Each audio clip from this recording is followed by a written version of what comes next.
সবাইকে আসসালামু আলাইকুম। আপনাদের ঘর ওমর ভাইয়ের বিষয়ে কিছু বলবো, আপনারা সুন্দর করে শুনবেন। ওমর ভাই আসি লাইভে কান্না করছে তার মায়ের নিয়ে, নানিরে নিয়ে। আপনারা ভিডিওটা দেখবেন, আর ভিডিওটা দেখি আমারও খারাপ লাগছে। আমিও নিজেকে দেখে আফসোস করছি, চোখ দিয়ে পানি পড়ছে আমার। তো ওমর ভাইয়ের জন্য দোয়া ও ভালোবাসা থাকলো। আল্লাহ যদি ওমর ভাইয়ের আশাগুলো সব পূরণ করে। আমারে যে কেউ যে কিছু কইতে পারে, আমার আম্মুরে যদি কেউ কিছু কয় টান দিয়ে ছিলাম। কোন আইন মানুন না, কোন কানুন মানুন না। আমার আম্মুরে এই জন্য আমি সব থেকে আলাদা রাখি। হ্যাঁ, আর আমার নানি,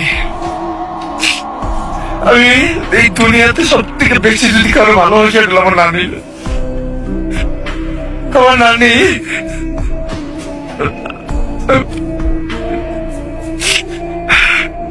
আমি সবসময় আল্লাহর কাছে প্রে করি যে আমি আল্লাহ তুমি আমার নানির থেকে একদিন আগে এই দুনিয়া থেকে নিয়ে যাও।